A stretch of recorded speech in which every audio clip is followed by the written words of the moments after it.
Well, hello, good evening and welcome. Welcome to Rangers Radio. Join myself, Fixture, on the panel tonight. It's the one and only Bridgeman and JFK. Evening, gents. Evening, Oxshire. Evening, Bridgeman. Oh, can I say a big good evening to you guys in the panel? Huge good evening to you guys in the lobby and to all the Rangers fans listening in all over the world. Good evening and welcome to Rangers Radio. How are you, Bridge? Oh, wonderful, pal. Really happy. Very, very happy. All right, okay. Great result the weekend. Great result. Very happy with the result. It turned out not a bad result. But some good, some bad, JFK. Yeah, some good, some bad. It was the same all we keep on saying, Oxshire. It's a game of two halves for us, isn't it? First half was no bad, but it was poor at times. Defensively it was poor. But aye, second half, and we deserved to come out of the winners 4-1. 4-1 flattered Hamilton. I thought we should have won 6 or 7. Yeah, we're happy with the result. Maybe 2 or 3 before they went up the park, if I'm being honest. Definitely. Well, but decision making was poor, and we like to be a bit of guile. Bridge. Yep.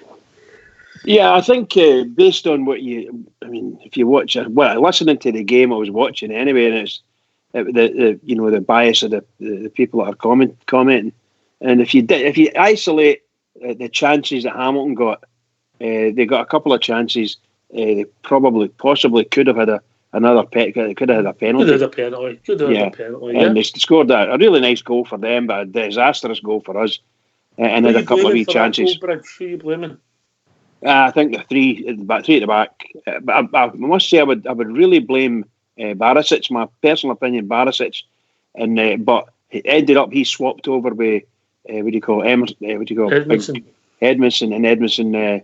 He struggled against that boy. He done nothing, mate. I know the boy had him going, had him turning and toast. No problem at all. Boy scored a lovely goal. It worried me how there was twice in the game how easy that Big George got turned. JFK. Aye, we said that here as well. Really surprised, and it was a worry. I'm not going to say it's the pitch, the Robbie's plastic surface, but he did look lost. Big guy, he had him in toast a couple of times. So look, we can't judge him in that. We've been bumming him up and giving him a good reports in the last couple of games. So we'll give him the benefit of the doubt. It was just a bad day at the office. Would have probably been worse if we didn't get the result we were hoping for. But we'll give the big guy a chance to redeem himself against Kilmarnock on Wednesday, Oxshire. But I'm a Bridgeman. Barisic for me looked more at fault than anybody for the. There was 3 defenders and a goalkeeper, and how they never managed to get onto that ball was ridiculous. Scary, wasn't it? That was scary, mate. I just wondered what on earth was going on. However, it was only for a wee fraction of the time they were there. I thought that Goldson mistimed his header, but at the same time, take into account the way the wind was going, the ball might have swirled away from him. It just seemed that he was actually going to land on the ground and the ball hit him. Or hit his hand, arm, call it what you like. But to me, it could easily have been a penalty. But maybe fortunately for him, the referee wasn't in a good place to cite it. The cameras picked it up all right, as you know. So that's the big be all and end all for our critics.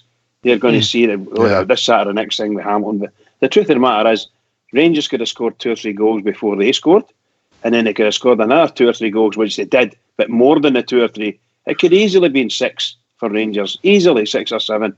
They were a far superior outfit to them. Our difficulty was the wind, and it was the wind. The weather's a great leveler, as you know. He's played in it. That fierce wind, and the ball just swirls everywhere, and you think you're going to get it, and the next minute it's 5 yards away from you, and that's the way. I'm afraid that's what happens, and it just brings you down to their level, and which suits them fine.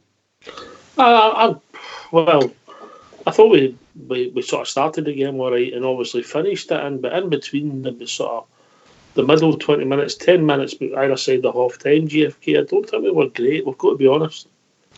I use the word poor, mate, and I don't say that lightly. I thought we were very, very poor. The middle of the park, we were lost. And Alfredo was, and it's not a criticism of Alfredo. I just think sometimes, I know he's my number one striker, and it's a striker's instinct to try and get the goals. And there's a couple of times he could have laid the ball off.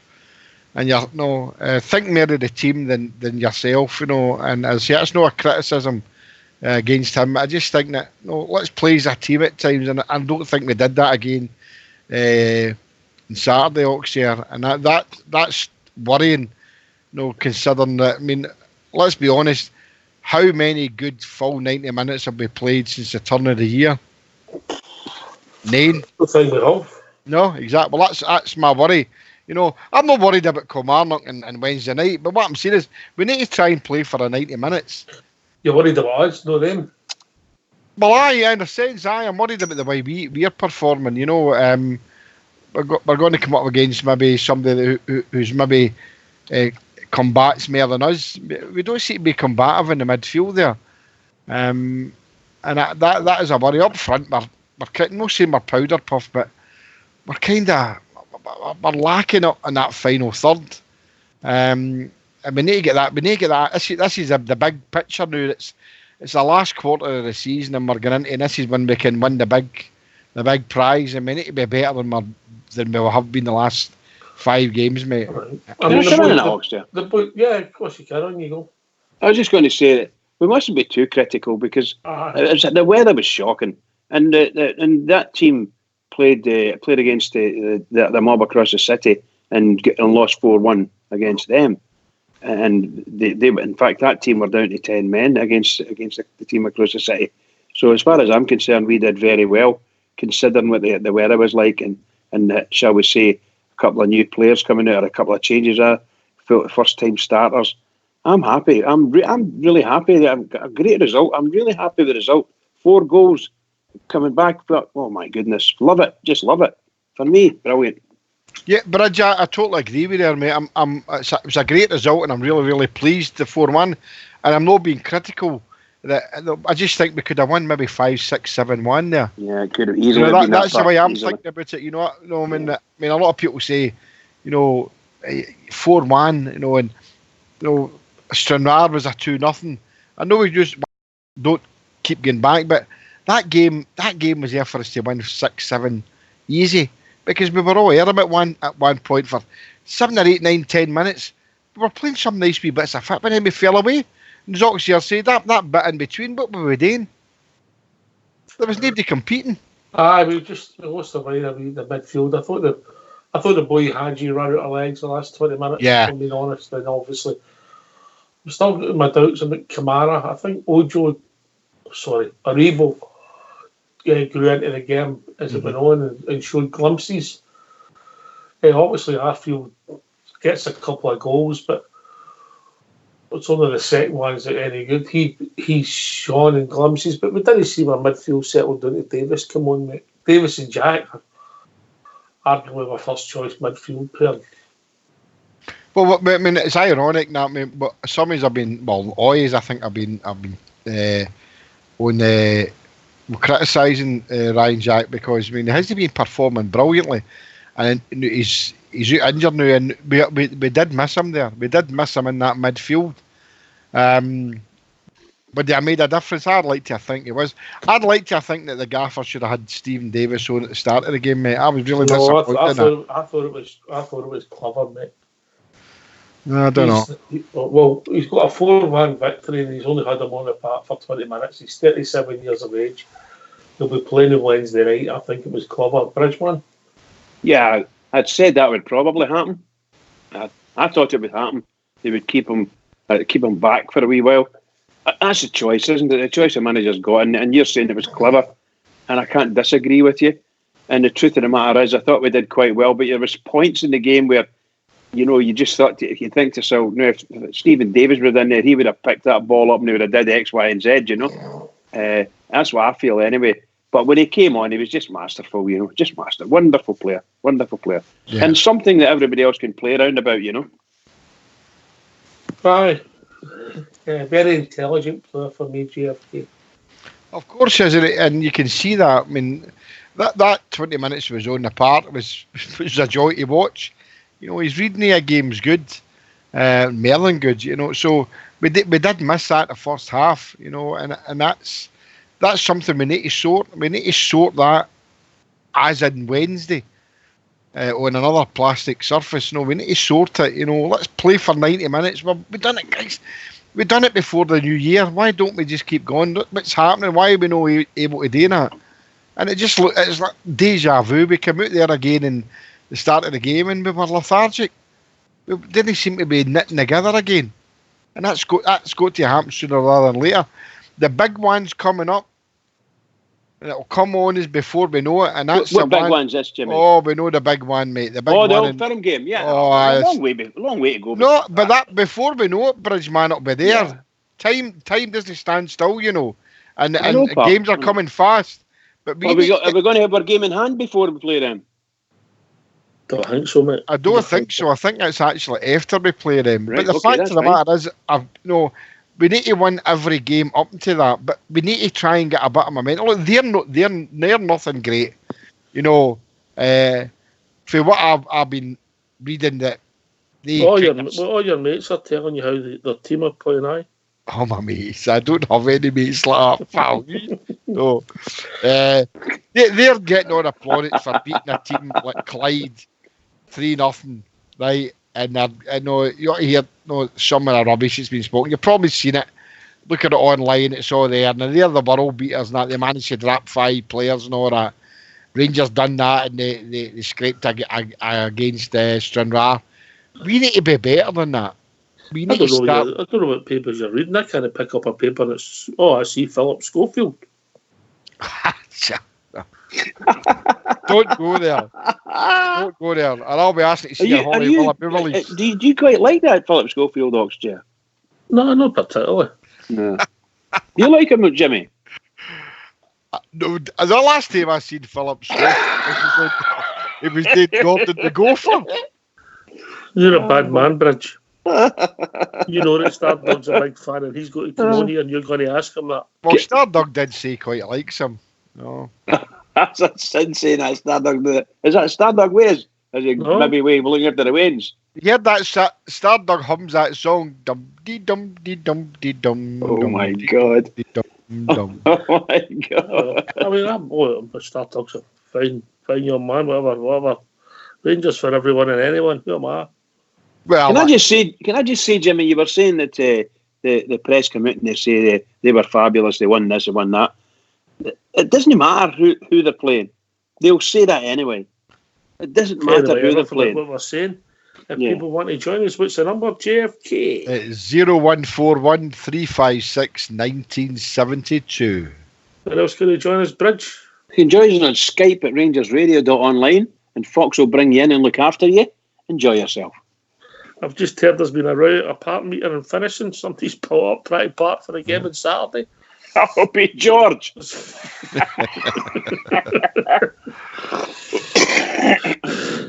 I'm going to install a parking meter outside my house in case he comes to this side of the city. I'll charge him.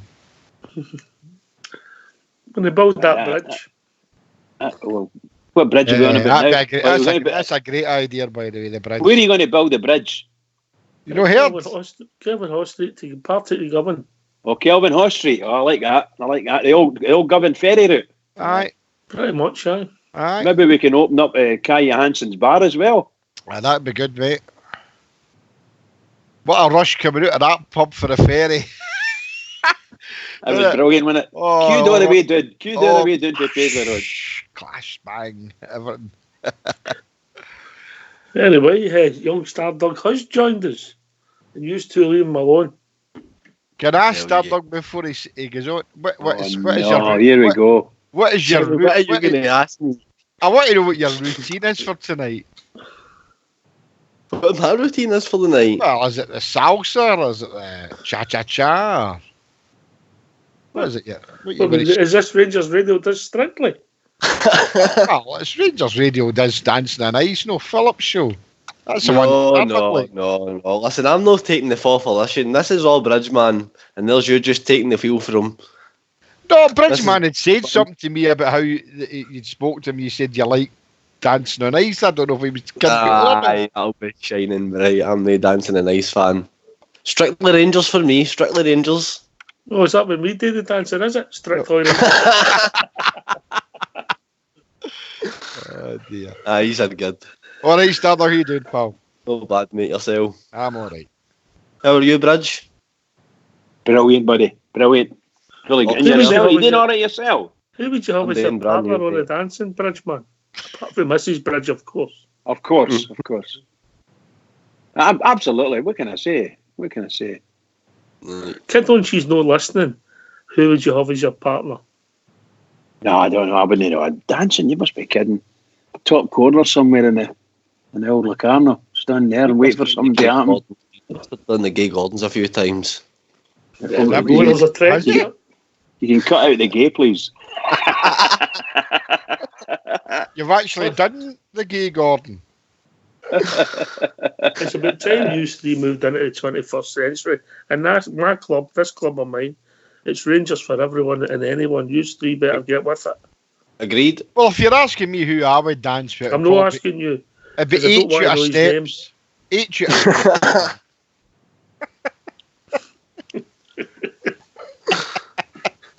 Oh dear, this just went mad, man. I know, And that's it's before all Stardom. Berry comes in. Anyway, what's your thoughts on Saturday's game there, Starter? I'm happy, mate. I'm happy we get through to the next round. It's another victory for us, mate. It was a big victory, 4-1. The weather was all over the place for me, mate. The game was a bit crazy in the first half. Takes us a while to get into the game, really, for me, doesn't it? And we were poor defensively for the goal-walks. Who are you blaming, mate?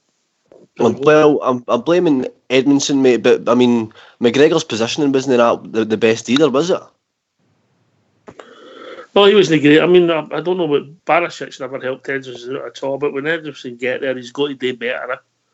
He's got to shut him down, mate. You know, he's just letting him dance past him, and I just think the position of the keeper as well, mate. McGregor should be doing better, and he always does do better, so I'll cut him a bit of slack. But it was poor defensively for the goal, mate. But what did annoy me was, I don't know if you will remember it, Golson, the ball comes down the Hamilton left wing, and Golson lets it bounce twice, and then he tries to push this wee 17-year-old guy off the ball, and the wee guy just taken it off him and ran up the wing with it. I'm thinking, has he not learnt his lesson this year? To get rid of the ball. He had 3 opportunities to get rid of the ball, and he never did it. And then again, you've got Barisic that gets caught in possession as well, and what a tackle for Glenn Kamara, by the way. Really, that was a great tackle. So we were caught a few times at the weekend, mate, but all round we did deserve to win the game. I mean, I've got to say, the boy Brian Rice, I know he's been in the papers a lot lately, and what he's got to deal with at Hamilton, they set their stall at the really young boys a game, and they go for it, and they get away with a lot of enthusiasm, but they're well organised, well coached, and everybody knows their jobs. But at times we were streets ahead of them, and then at times we were down to their level, Stardog. 100%. I mean, there was a moment in the second half for about 5 or 6 minutes, and I was speaking about it to Bridge after the game on Saturday, mate, and I was saying, they're heading the ball back and forward to each other for a couple of minutes, and I'm shouting at my telly, just get the ball down on the ground, because any time we got the ball on the ground and we played a bit of football, we seem to cause them problems, mate. And I listened to what Jimmy was saying about Alfredo Morelos, and you talking about the one, Jimmy, where he should have slipped in Kent. Aye. For me, mate, you've got to pass that, but it's become a common theme, mate, and he's been successful for it as well, you know what I mean? But it seems to be whenever he gets the ball in and run about the box, there's no pass in his head, mate. He's just always going to shoot, isn't he? Aye.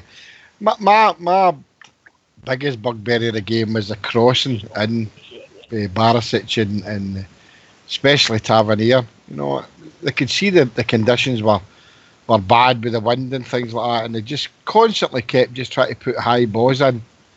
And it wasn't to be, the lovely Bobby Ryan Kent to Aribo for a wee tap in, basically. Like it was a I'm not giving you that one, GFK. What? I'm not giving you that. What, a tap in? A tap in? That was a class finish, man. It was a class finish, but it was a tap in, wasn't it? It was, mate. See the way you had to direct that ball into the net, mate? That's not easy to do. No, I'm not saying a tap in on the line, but I'm saying that he used his skill to tap a ball into the net. Beautiful side-footed shot. Lovely. Right. That might be an easy finish for Jimmy the Skull, but I tell you, that's a hard finish. I never said it was an easy finish. Jimmy would have headed it for I never said it was an easy finish. I said Jimmy the Skull. A crack finish, but I just said He didn't put a lot on it. He just tapped it into the net. Just put it right in the corner. It's hard. He made it look so easy, and it wasn't easy. Yeah, that's what I'm saying. So I'm using the word tap. All right. Okay. Usually, when you use the word tap, it usually ends up costing me money. Never in a million years. Never a lender or a borrower, B, Jimmy. Yep. The only time you get tapped off of me is with a hammer. We've been joined by Old Bear. Evening, Old Bear. Evening, guys. How you all doing? Hey, Old Bear. How we doing, Muck? You all right? I'm good, mate. I'm good, aye. Aye. Stardust, how you doing, Tom? I was quite happy with that overall performance on Saturday. Sorry, all things considered, pitch, weather, I thought they coped quite well. I really did think they coped quite well. Defending's crap, but there's a way to defend on that part, and they've not learned that yet. They keep making the same mistakes. But that's down to this coaching staff to say to like Golson or that. How many times do you need to do this? And I mean, it's not just in that part he does it. He does it in grass parts. The reason he does it because he thinks he's better than he actually is. So he thinks he's a sulky playing centre half. Aye, he thinks he's that good. You know what I mean? Rio Ferdinand, who I know is his hero because he said it. He's nowhere near these players' got ability and technique. He's just no, but you need to sometimes realise your own limitations and play accordingly. And a bouncing ball like that, if you need umpteen chances to clear it, but you'll not clear it. So you go, you get everything you deserve if you get into a situation. You allow yourself in that situation. You get everything you want. I mean, a wee boy showing him, you give me a chance, I'm going to nip in and take it off you, and that's what he did. And he's done it against Hibs, he's done it against Motherwell, he's done it against Aberdeen, he's done it against near enough every team in the league. But hey, he's not the only one. Barisic got to selling a Fanko.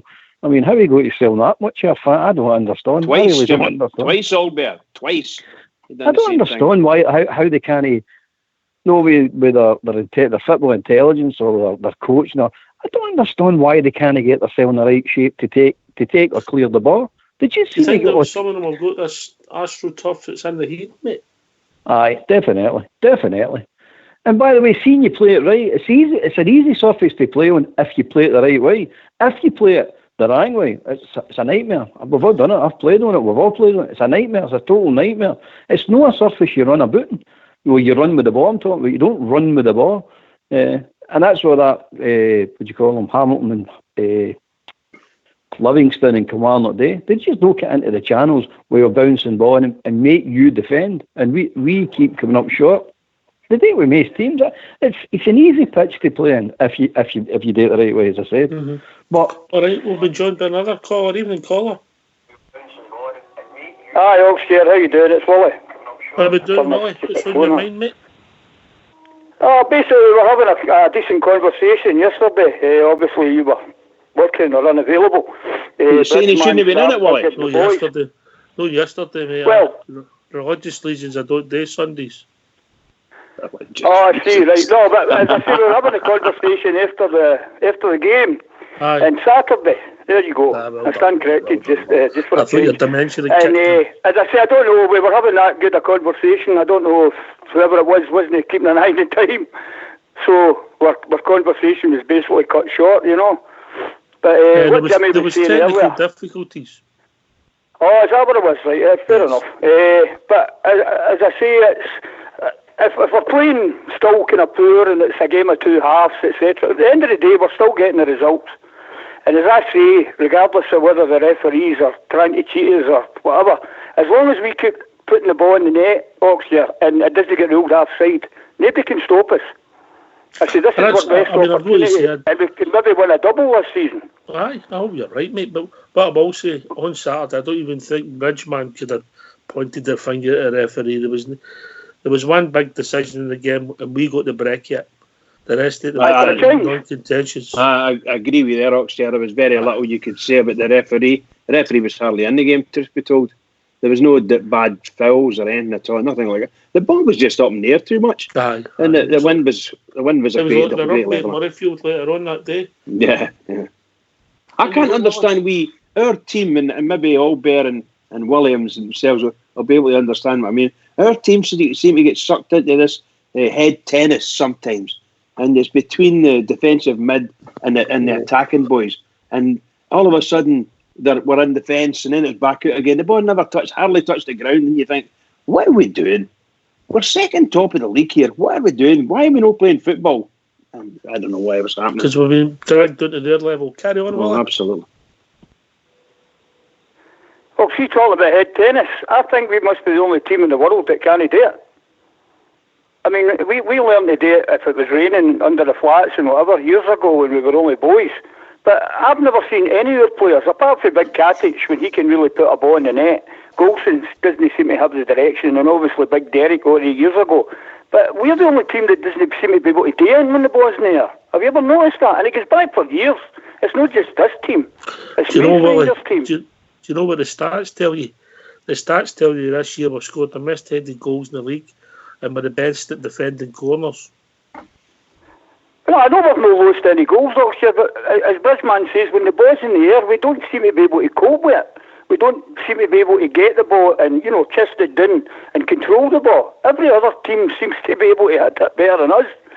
I don't know what it is. Obviously, it's not something that they concentrate on, or it's different in professional football, but I've noticed that whether it's at Ibrox, whether it's anywhere, it's just every other team seems to be able to control the ball better.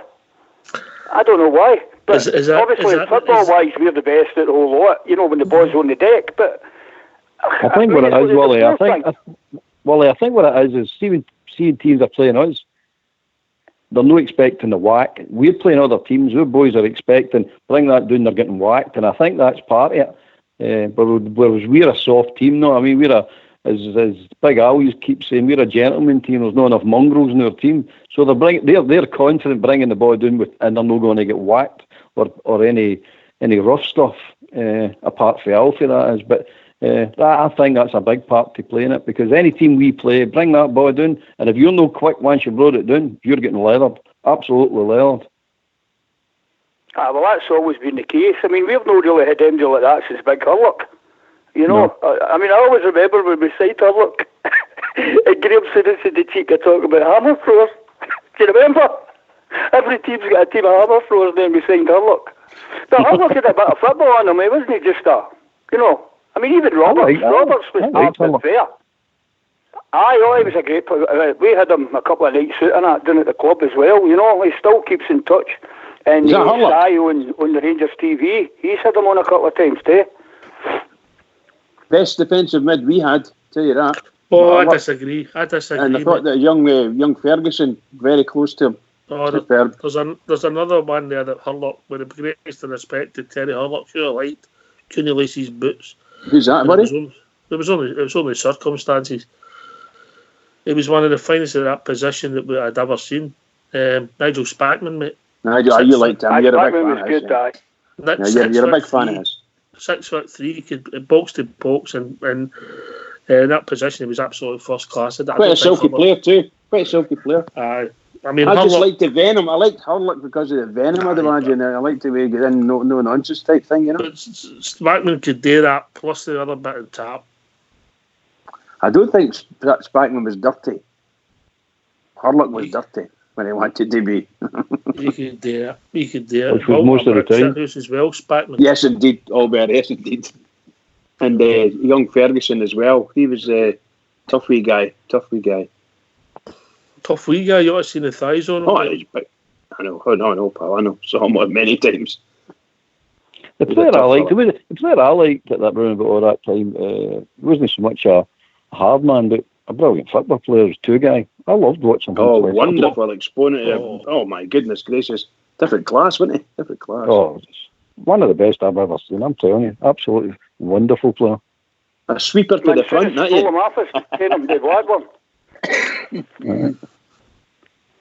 As soon as the manager there, did we let him go, was he? What age was he? What did you say there, Ox? What age was he? No. As soon as at Blackburn, when he went there, I didn't realise that. He stole off the Rangers team, if you remember, for next to nothing. Two guy was there. What was two guy? Two guy was a Dick. Was he a Dick Advocat signing? Possibly. No, I don't. He might I even don't be think he lower. was. I don't know.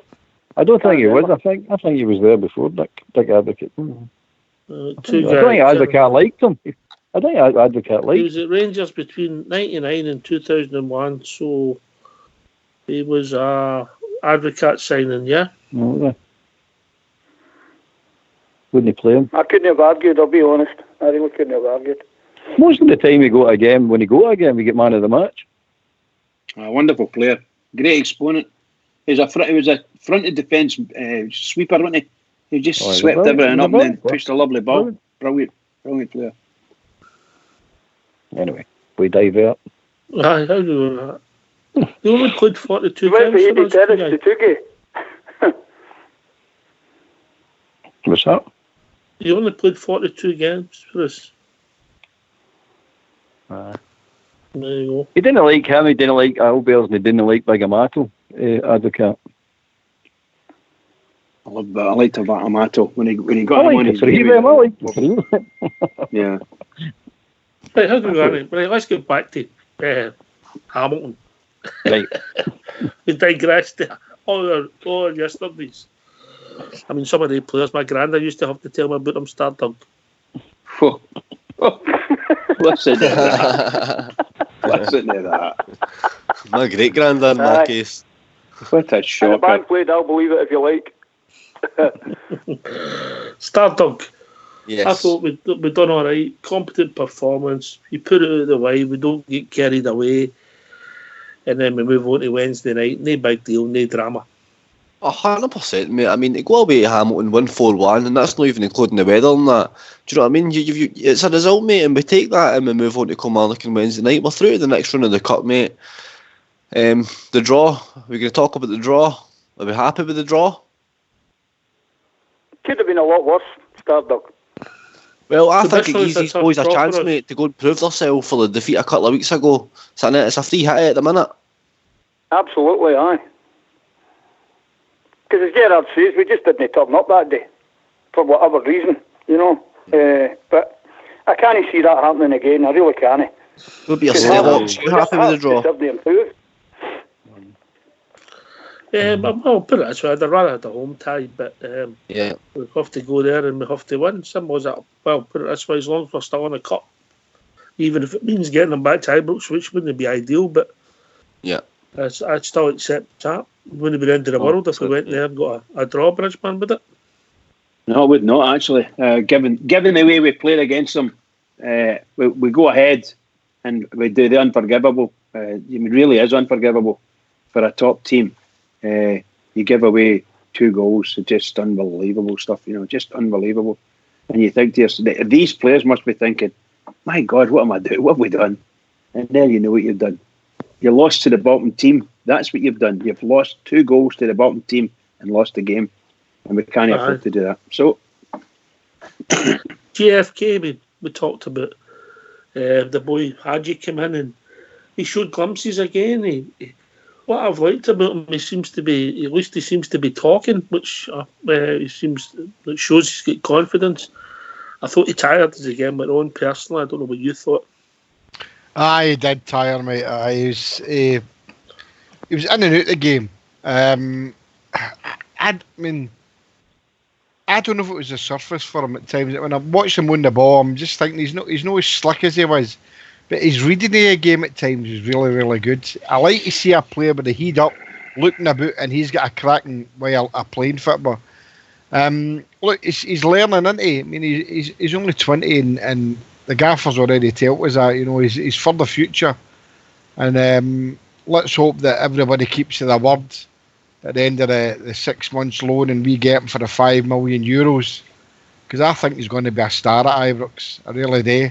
I think he's going to be a great player. And let's see what happens in the next 3 or 4 games. But I think he's a crack player. He's unlucky with his heedle, Jimmy, wasn't he?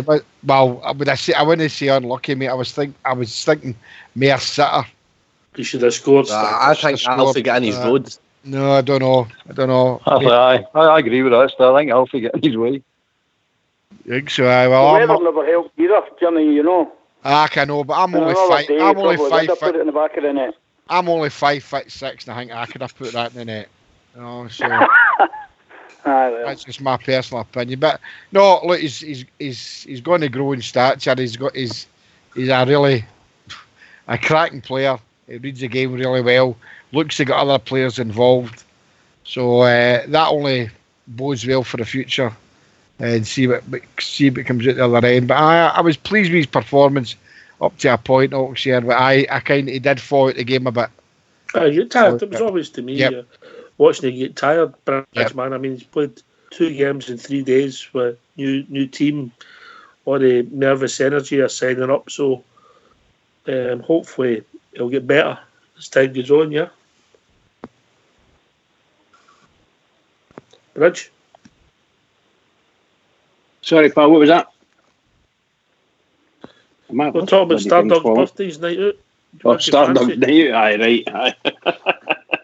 So what was it you're saying there, pal? I missed it. We're talking about the boy Hadji, yeah. Oh, Hadji, yeah. Well, you guys liked him, you know. I didn't want him, want him to. He's played 2 games in 3 days, you know. Aye, he'll be well tired. His legs will be well tired. I didn't want the guy to play at all on Saturday. But watching him play is a delight to watch. He's a real delight to watch. A nice player, and he's going to get, well, with a bit of luck, he's going to get better and better and better. So there's a lot of folk like him. A lot higher people than me in football. I've looked at him and seen cash signs. You know, I think he's got everything that we could ever wish to play for Rangers. I think if you can get him in Kent, and singing off the same hymn sheet, you could have a tremendous set of players there to do your sort of old inside forward role. I'm glad you mentioned Kent there, mate. I've got you all bear with us, mate. There's something no firing for young Kent at the moment for me. I mean, I know he done a lovely run for Bigger Ebo's goal, but he's just, don't know if it's a confidence thing or just off form. I don't know. There's just something missing at the moment for me. A couple of things with the boy, you know. I mean, as I said before, Gox, I think they're wasting the boy and what they want him to do. They're using him as a decoy for Barisic, as we all know, and I think that's a complete and utter waste. I'm sick of where fullbacks being the creative stars of the show. You going, look, you're fullbacks for a reason, because you can't play football. That's how you're fullbacks, by the way. Fullbacks don't play. If you were any good at all, you'd been the midfielder up front. Thank you. I've been telling Rudy and Bridgeman that. Albert, don't say these things for him. It's true. Thank you, Albert. Thanks for the call, Albert. You just hang in there. We'll get you something. Get back on the swing. See, you've said me on the swing. Have an extra shot. The wee boy Ryan, I mean, he's a winger, and wingers blow hot and cold. That's why you don't build teams around wingers, because they blow hot and cold. That's just the way it is. But when they're on hot, they get the whole stadium going. There's no doubt about that. But when they're on cold, you may as well sit them in a stand for the good they're going to do. It's just the way it is. It's been like that since football was invented. But the wee boy is getting wasted. He really is getting wasted. He doesn't understand what he's truly to do. He knows he's to get inside. You seen the game's no change much? No, it's no change. You put your big idiots at centre back, and the 2 boys that can't play at full back. Is that what you're saying? That's basically what they do, isn't it? Yeah, I'm just wondering, mate. Anyway, we've been joined by Port Bear. Evening, Port Bear. Please. Don't you say nothing, Port Bear. He's getting everybody into trouble here. So I see. Really like your music, too. Yeah, just these wee Partick mongrels are at it again. It's just, I'm all Bear. I'm trying to get how he thinks the game should be played. He's giving me some good pointers here, and you're all laughing at the man. What I'm saying is that's why they started putting numbers on jerseys, Jimmy, so the centre halves knew it's what way to put their jersey. You know what I mean? What way it was facing. Listen, don't get me involved. Why you sit the fence? We used to think that Greg used to put them into a darkened room and just threw a jersey in, and they didn't know what position they played till they ran out the tunnel. By the way, Albert, I can't even find the words for it. You're a shocker. You're a shocker saying that. Surprise, Bridge. I wasn't having a good day today, old Bill. You've made it. It always does, mate. How are we doing, Port Bear? Very I'm good, broken mate. Very hearted good. here. We'll move you into midfield, Bridge. Don't worry about it. You can't move me into midfield where they're diddies. Oh, they diddies can't play football in midfield.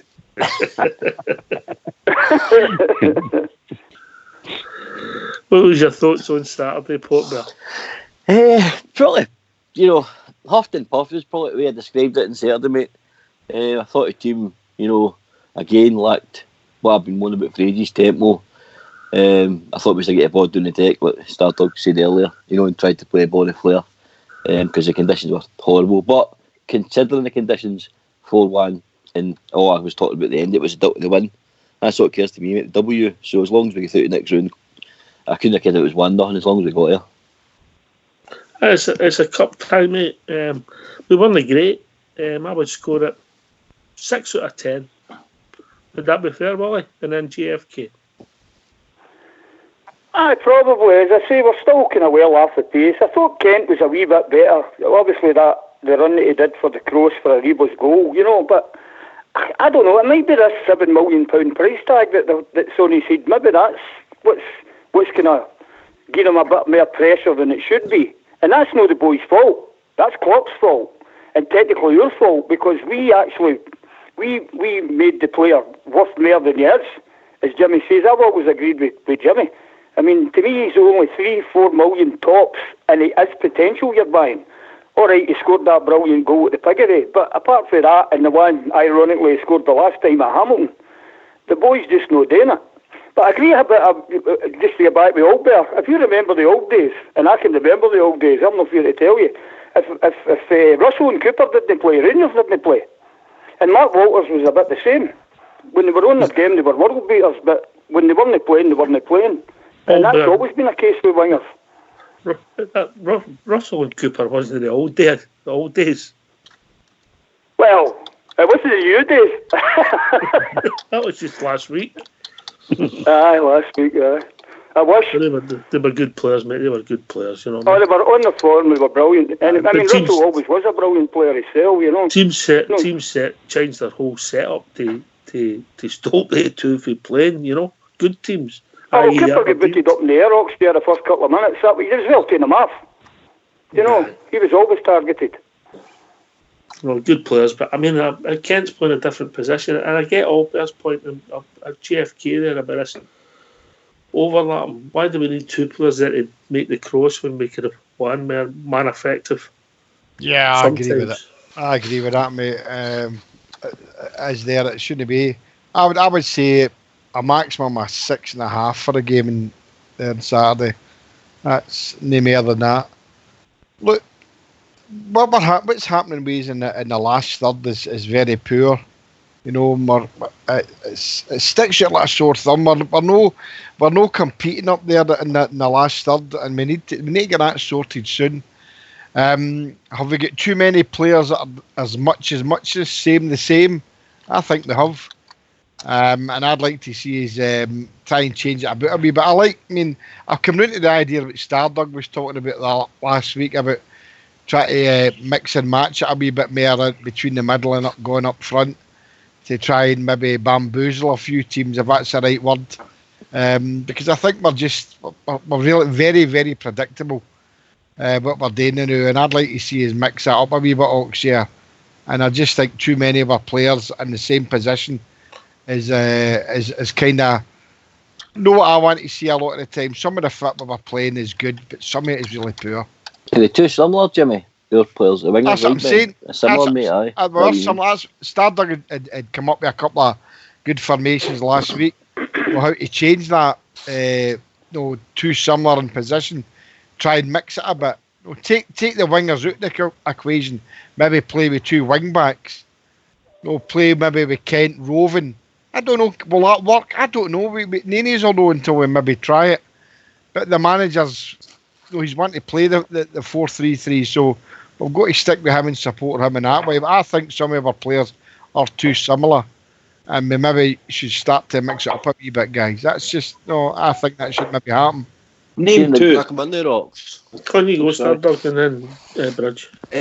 See, Jimmy, what you were saying about the formation there, about me changing the formation. See if we weren't going to do that. See something else we could do just to change it up.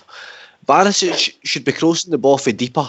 Tavernier should be crossing the ball for deeper. We did it once at the weekend, mate, and Alfredo was in the box, but just two players run him. There's nobody flooding the box when you're crossing it for deeper. You just need to tell Alpha, you go a bit earlier and you get yourself in the box. We're going to start crossing it for deeper, and Barisic should only ever be there as an option for Ryan Kent. Ryan Kent should be going to the byline and crossing the ball himself.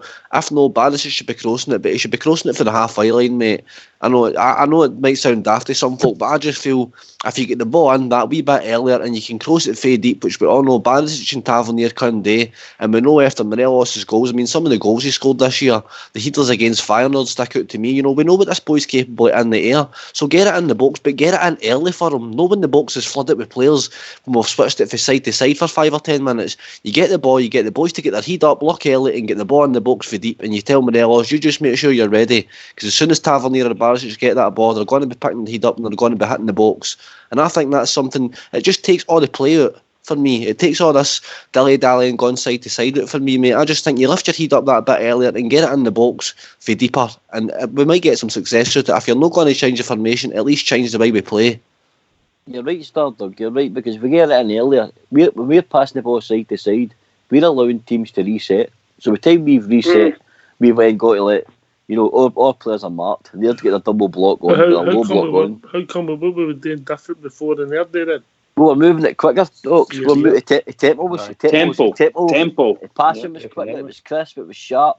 More players were moving. The movement was better. I think the movement's terrible. Can we see the pace that came every time you shout tempo and wait for all Mac to come on? Actually, you took the words out of my mouth. I was just about to say, and we don't mean tempo. The other things around you and Oaks, Ger, is, see, I think we're very wasteful at corners and set pieces at the moment. I think we're shocking. I mean, we're getting the average of 10, 15 corners a game, and we're not scoring enough of these positions. The goals aren't even able to make saves, mate. No, it's just frustrating for me because, you know, that's bread and butter stuff. Set pieces, you know, our team should be scoring more. The players we've got in the style and the quality of delivery, our players deliver. It's not see, we're talking about the quality and delivery, but I've watched watched most of the last two games again. And Big Edmondson, he's fast. He got turned twice in Saturday there. But the big difference between him and Katic is the header. When Katic, he does it goes. Edmondson's another centre half where it's just hitting his head, similar to Goldson. Can I ask you guys a question? It's just I think it is. Do you think Tav was brought back too quick?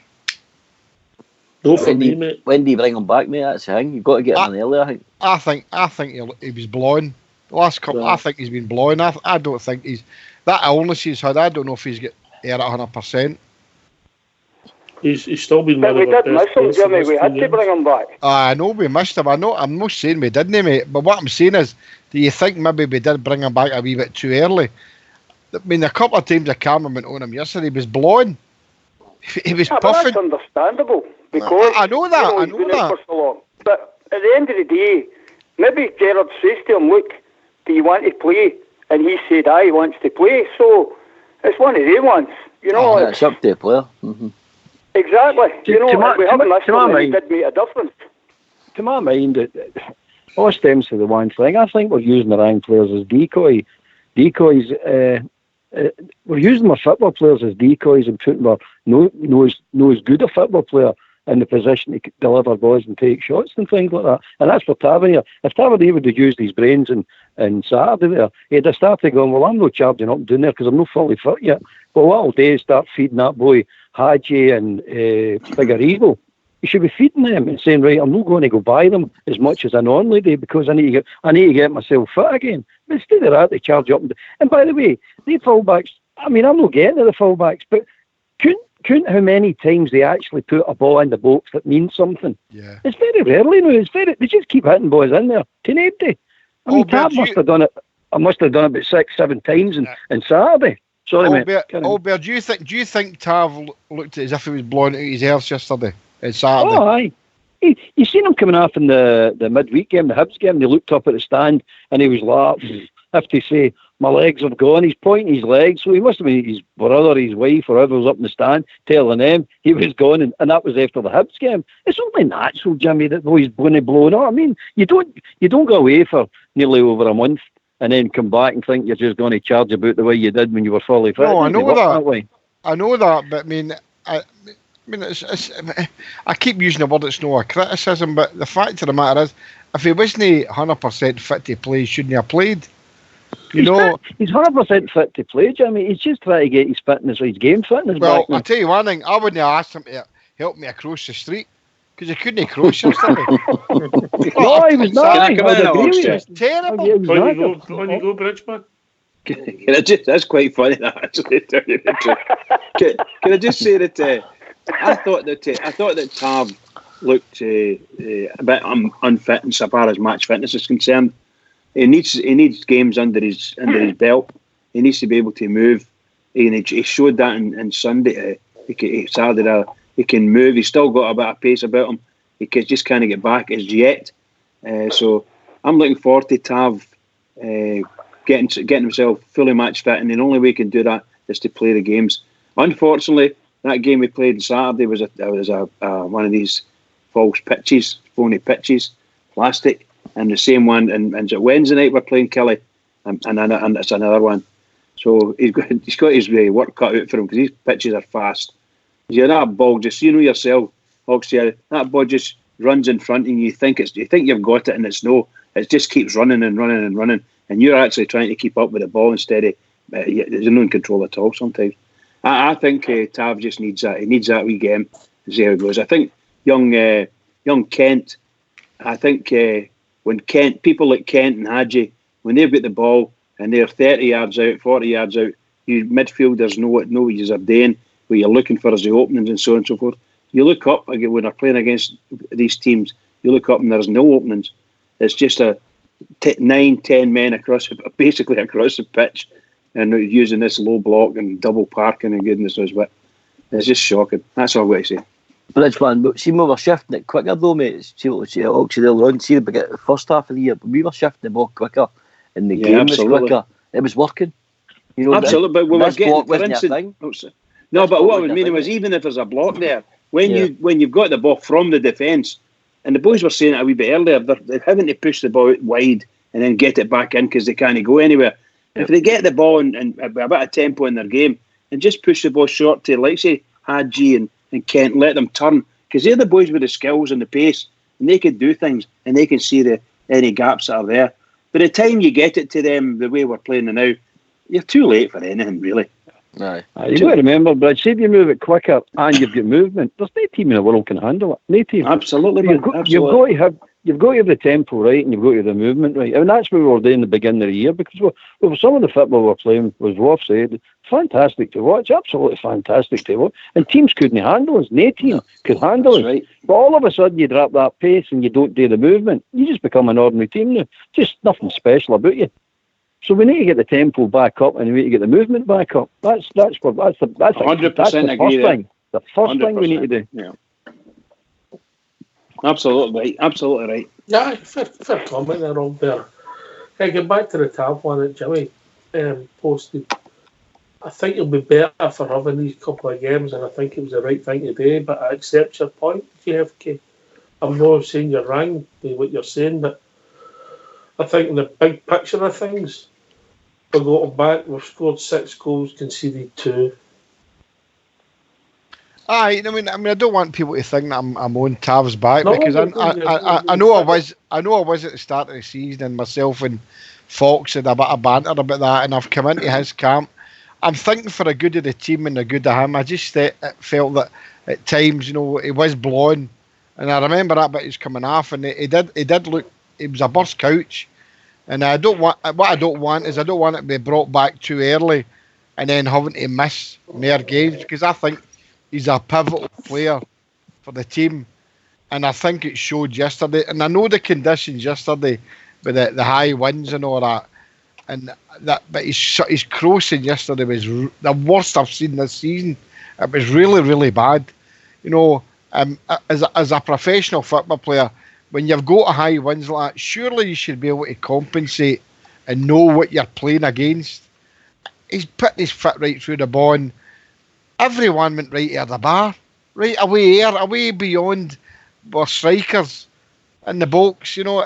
No, so for him, I want him to be 100% fit. And I know what you guys are saying there, that he needs to get game time. Look, we don't have that luxury to bring him in and just plod him through game time in very important games now. We need him to be up and running. There's 12 or 13 games to go here for us to win the league. And we need a very, very fit James Tavernier back to what he was before, guys. That's my point. We desperately need him back, but look at. Just a wee poll on the panel then.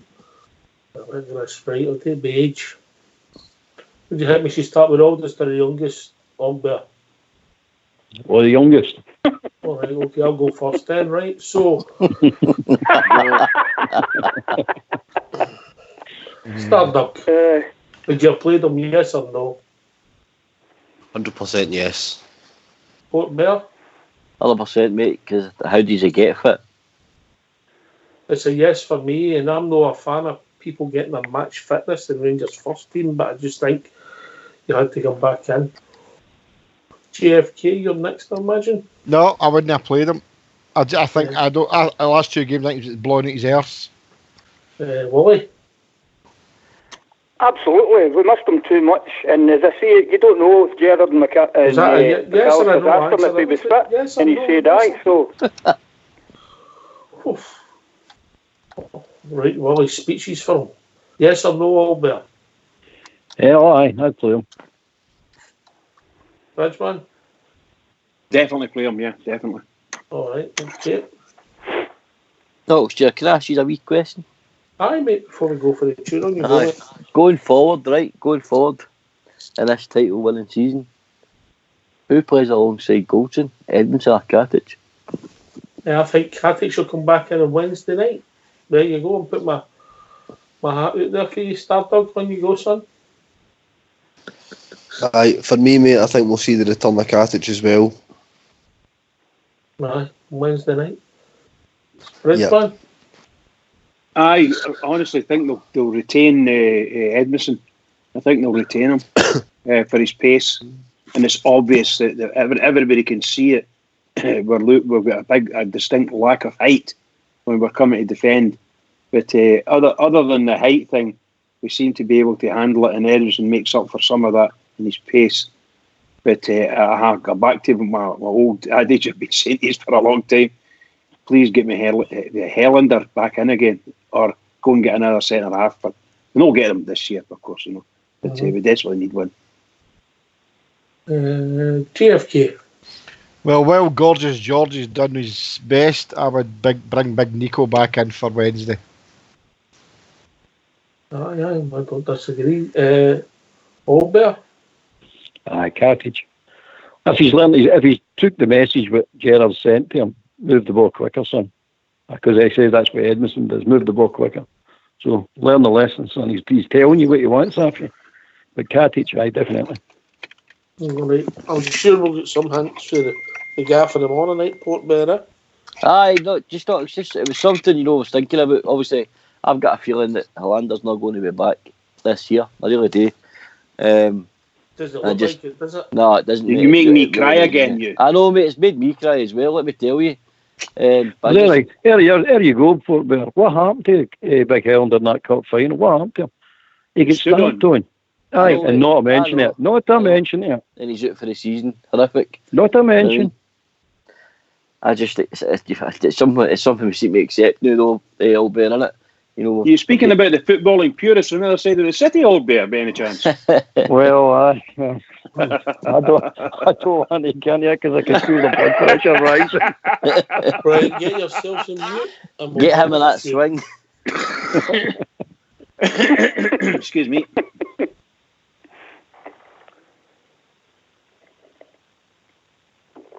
Oh dear.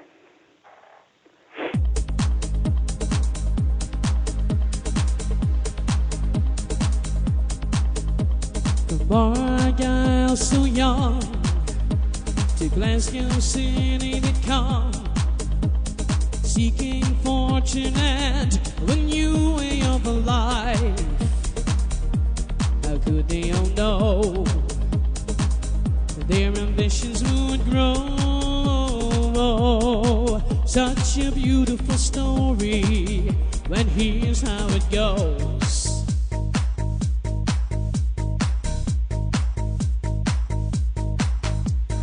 Four lads had a dream to start a football team. They had no money, no kit, not even a ball.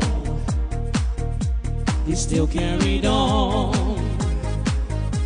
The Rangers were born. 54 titles, we're still going strong.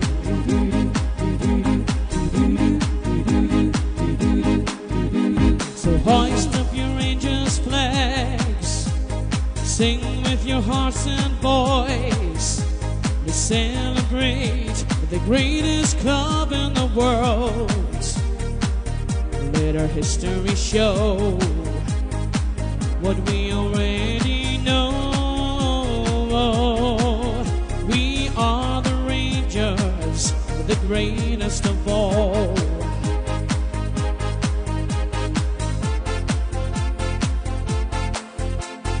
Four lads had a dream to start a football team. They had no money, no kit, not even a ball. They still carried on. The Rangers were born. 54 titles, we're still going strong.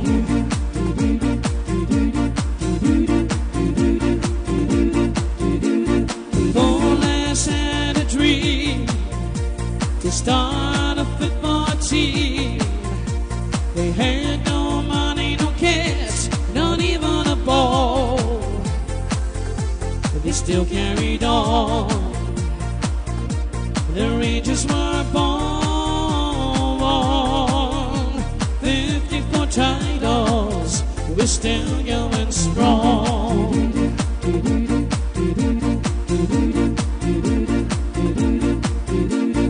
Four lads had a dream to start a football team. They had no money, no kit, not even a ball. But they still carried on. The Rangers were born. 54 titles, we're still going strong.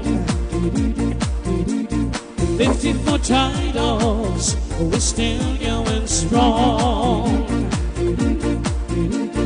54 titles, we're still going strong.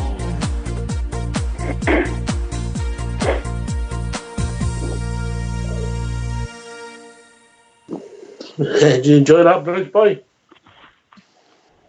Well, just made it back. Get back to the seat again. Yes, absolutely. Marvellous song, that. Really brilliant. Have you you still on the pot lids rather than the tea trays since you broke the tea trays? The tea trays are okay because she bought new ones. She needed to. All right, is everybody back? Aye. The glow stick's not so it. The glow stick. Oh, I know what he's talking about. I'll get you back for that.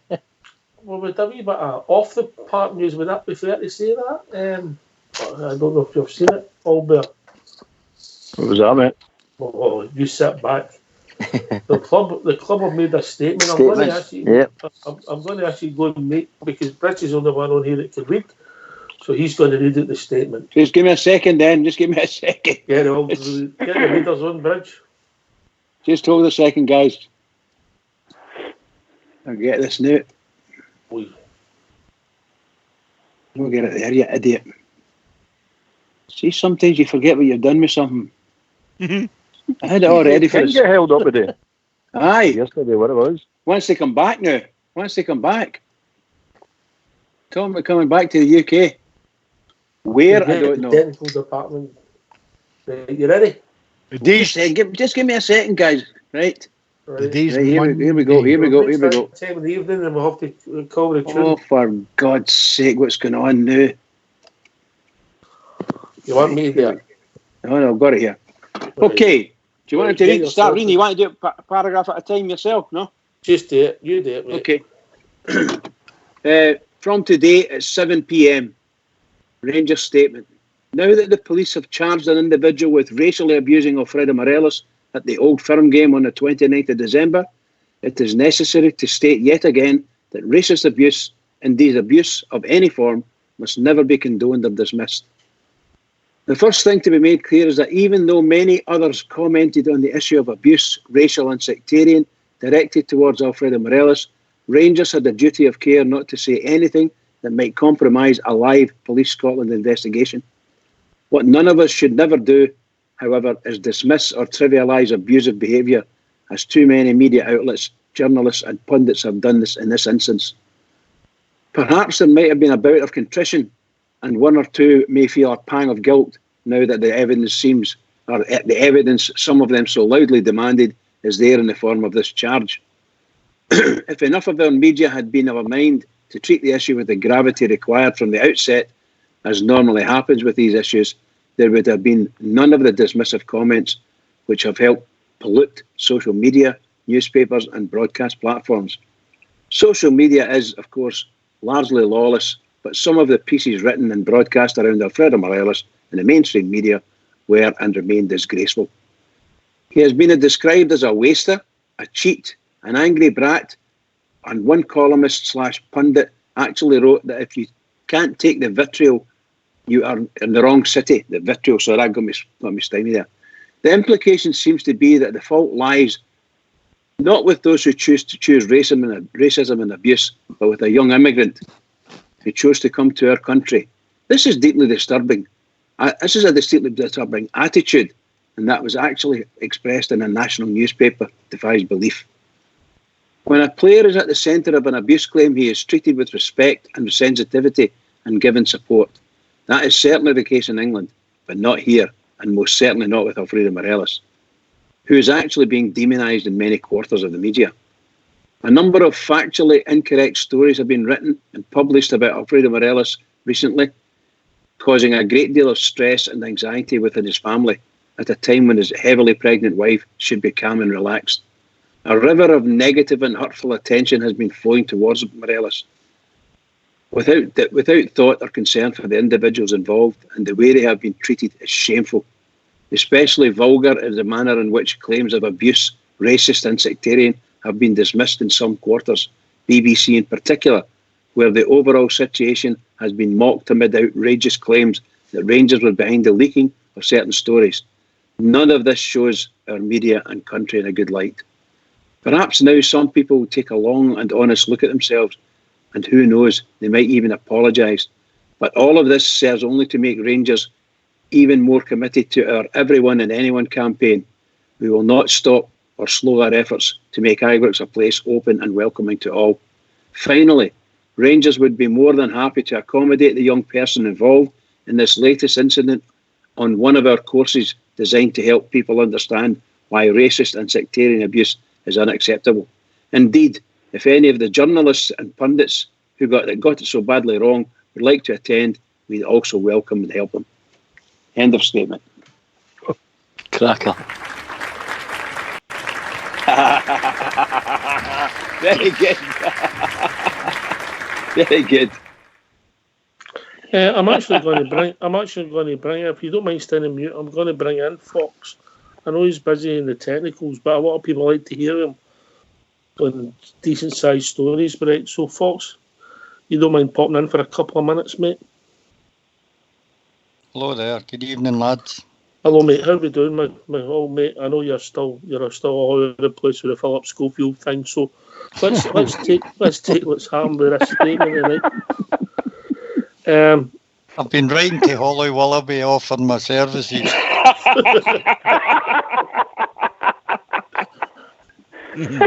Holly Willoughby. You'll not be having a hot tub with him, Fox. Can you? That's what's wrong with you. You're trying to take nothing serious. Right, Fox. We've been waiting for the club to come out with this for about 2 weeks now. Obviously, we have known more about what's been happening in the background than we have. There's been stones thrown at Alfie that have been totally OTT and wrong now.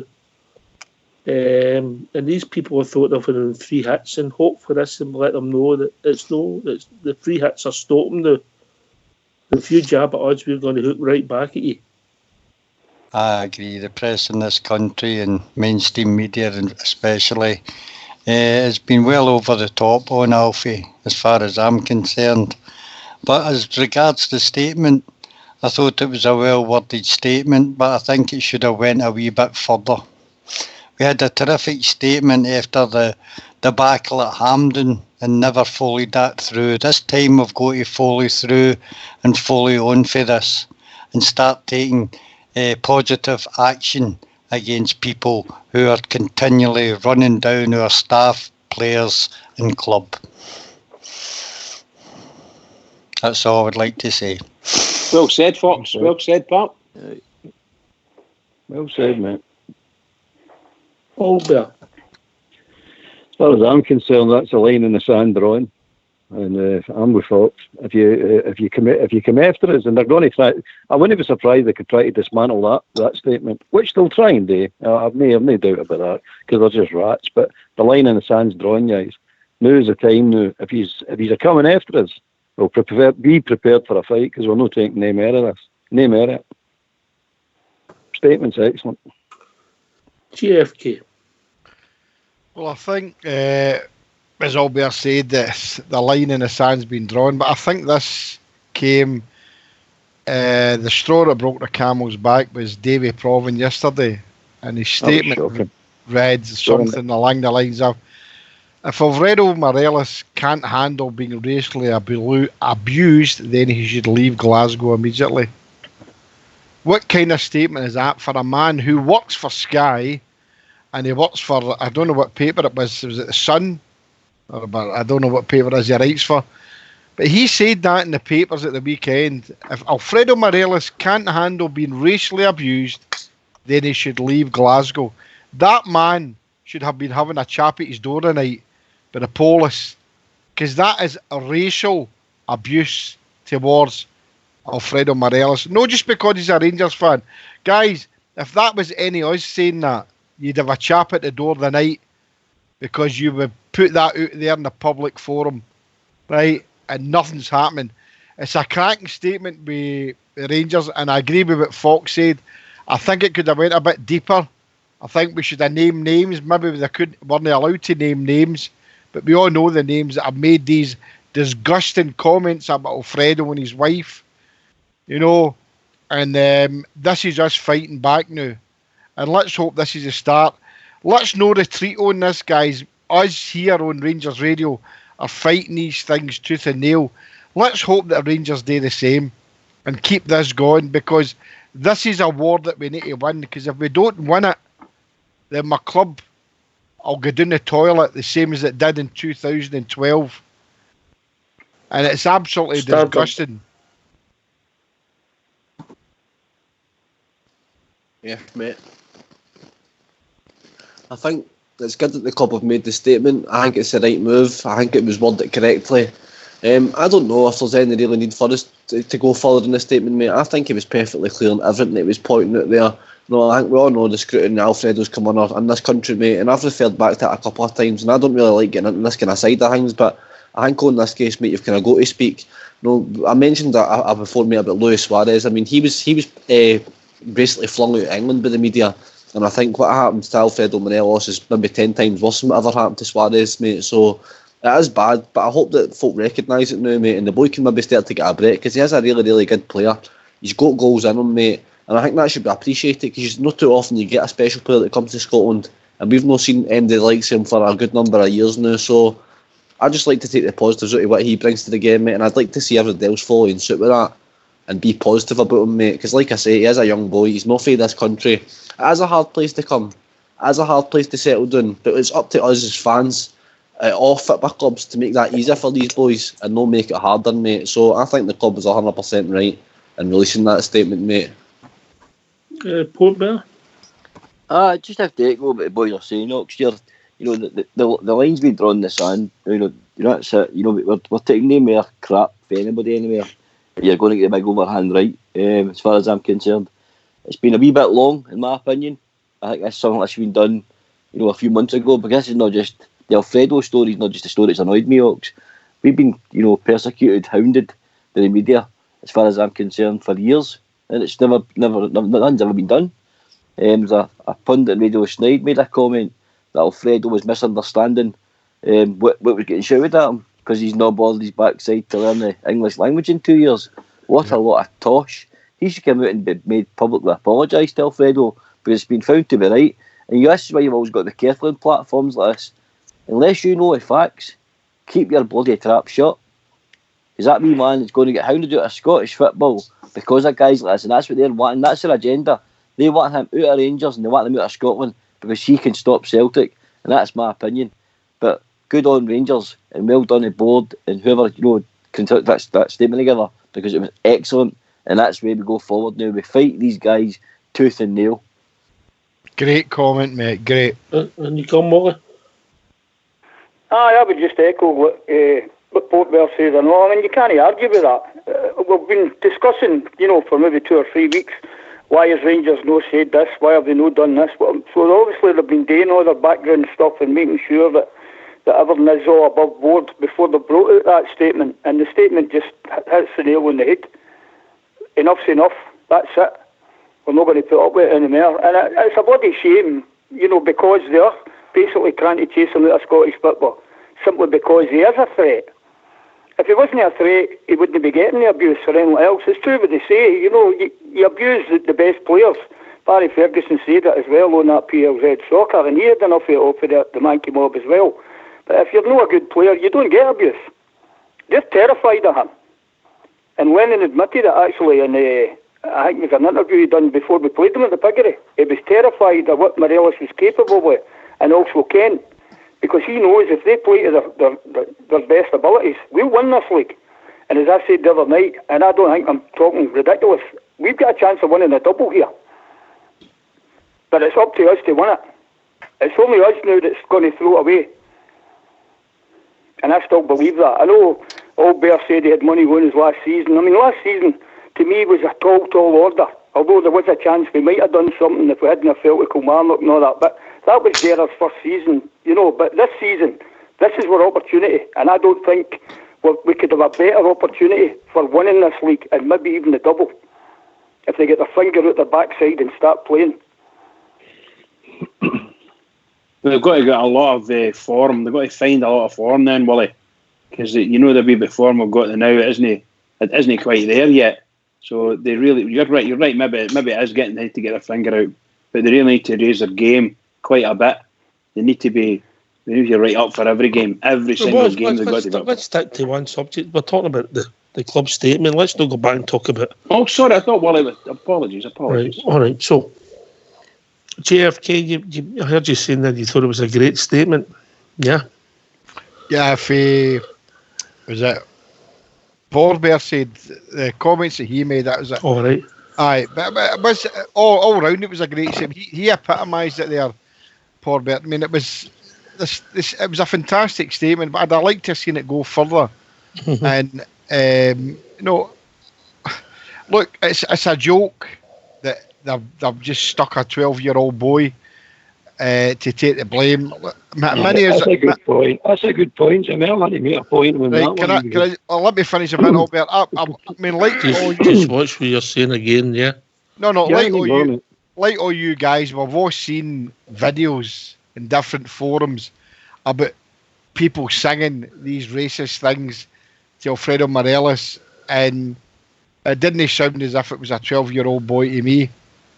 That's the point. So I mean, I don't know if I'm right or wrong. Maybe my hearing isn't right. But so, if this individual is 12 years of age and he's done that, then that's sad. But my understanding there's potential for more charges. Well, that's what I was going to say. And if there's others, that's what I was just going to say next. If there's others involved, then I hope that they're made and brought forward to be made accountable for their actions. You know, it's disgusting what they're trying to do. You know, a young man who's is hoping to have or they will have a wee baby in the very near future, and they're trying to drive a Scottish football because they're frightened of what he can do. He doesn't need to score against the puddle drinkers for us to win the league. There's many great Rangers players during the years that couldn't score against the puddle drinkers, and we still won it. But they're frightened of what he can do, and they're downing him all the time.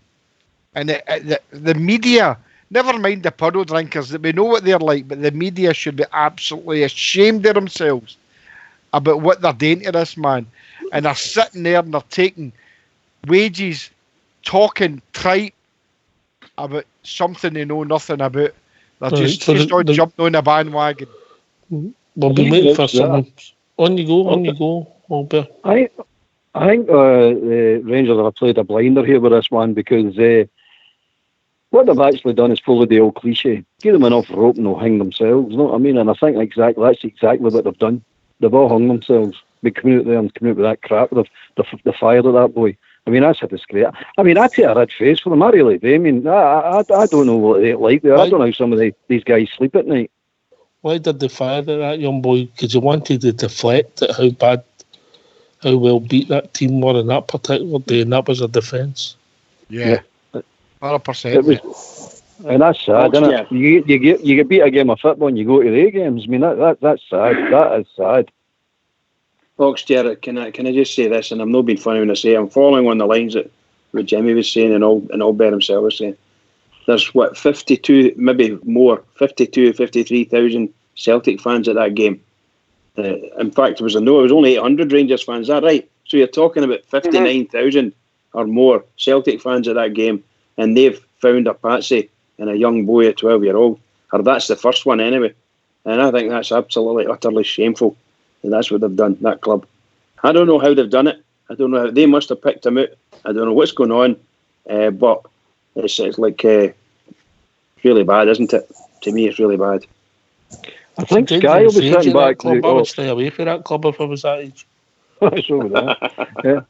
I think Sky will be sitting back rubbing their horns going like that. Yeah, you're out there shouting about a mistranslation and getting us to apologise for something that actually did happen. Okay, the translation was out of order, but it actually did happen. Oh, I think Sky's now going to go to war with them. I hope they do. Well, I hope they go to war with the BBC, because I think the BBC are the trawlers in it all, you know. I don't think you'll need to worry about the BBC. I think the next 5 years there will be more BBC. I don't think you'll need to worry about them. You don't build my hopes up now, Albert. Look, it looks at early doors as if the Michael Stewart guy isn't going to be given any platform that we know about. Although I know he's appeared in somewhat, BT the same night. It was supposed to be on the BBC. But let's hope others are held accountable. Rangers can't let this go. As Albert said, the line's drawn in the sand now. We've had enough. Right, it's toe to toe now. If you want to come ahead, come ahead. I mean, it's as simple as that. There's no other answer now. We've made a good statement today, and we need to carry that forward. And we need to fight. Need to fight the good fight. I can't remember where I heard that, but we need to keep going here, because this is, we all know what happened. It's nearly the 8th anniversary. 14th of February. We all know what happened. 2012, and this, we don't want anything like this to happen to us again. So we need to fight fire with fire. And the statement today was a good statement. Statements are only one half of the battle. I would think so. Port Bear, we've been sitting waiting for something to happen. We've been sitting waiting for the club. It's also difficult for the club because they're tied. Their hands are tied sometimes, but they have to wait. They're not like us when they can come out and shoot for the hip with emotions. They've got to have more. They've got to be more grounded, more rounded about it. Definitely, mate. Obviously, you're aware of my line of work. You have to, cross your T's, dot your I's. do your investigations. You can't, while Police Scotland are continuing to do their investigations, you've really got to be careful what you're releasing, what you're talking about, who you're mentioning. You can't mention anything, because like I said in my wee statement after the Rangers statement, you just can't. You can't shoot for hip when you're at that level, because you can mess everything up, and then everybody gets away scot-free. So you have to really be, put statements together carefully. Bide your time, because like Albert says, give them a rough rope, which they're doing. Just let them keep feeding the machine, as I say. Because they're other days, they're showing themselves what they are. Poor journalists, very, very, they can't put a good story together. So they'll write lies, It's a very, very dangerous world. But I'm really, really glad, Ox, Rangers, now that I've seen the statement and, I've read it and I've heard it, I'm glad they've taken their time. I sort of understand now. At the time I was like, why he's not saying nothing? What's going on?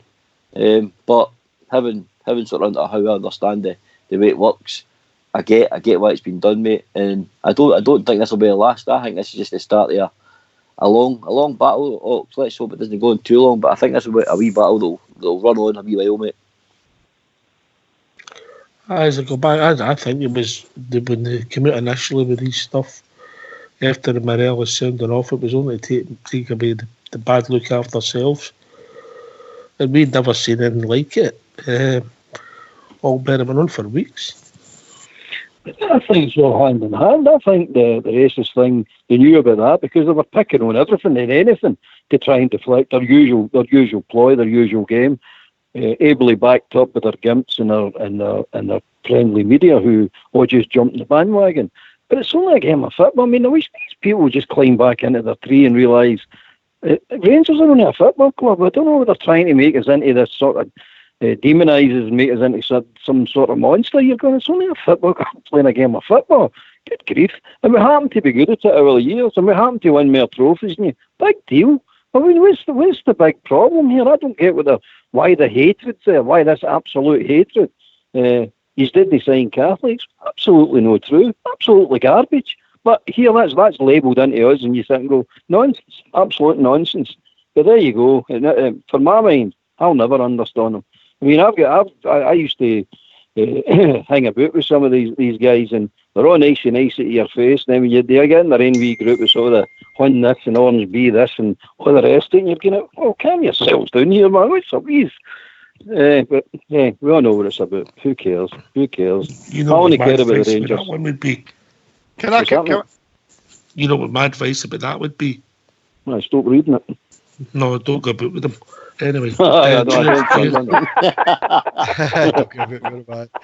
Can I just pick up something that Bridgeman said there, and I think it's very, very relevant to what's the statement tonight.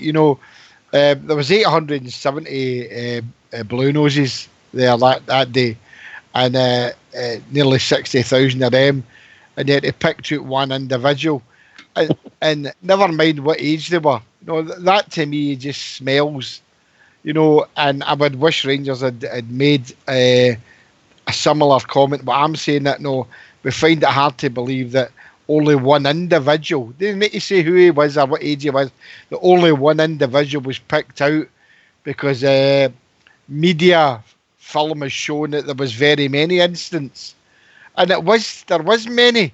We've all seen it, guys. The club can't comment on that because it's an ongoing investigation. JFK. I know that. I can understand that. Maybe that's just me. I'm exactly my TITSs. I'm just thinking. No, and I'm just hoping that we do keep fighting. As you said, Ox, here, that things are pending, and hopefully they are, and that these people are held accountable. More so them. I mean, I did listen to. I was driving last week, and I was listening to a wee bit of Snipe, and there was a guy on, right? His name was Frank, right? For Paisley, and he said, "I just want to come on and talk about my beautiful club," and he was talking about the puddle drinkers. We are a club who are against any sectarianism and racism. We are self-policing. Have you ever heard so much tripe in all your life? That's what they do, Oxshire. That's what they do. And it's disgusting. and they're getting away with it, and Keevans and the other mob are all listening to that, and they're, yes, I can understand. There's my titties in, man.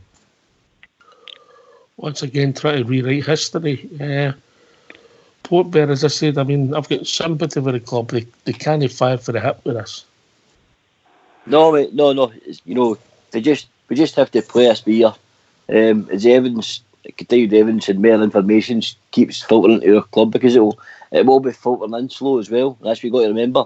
These investigations go on for ages, and it does seem like this wee fella's been handpicked.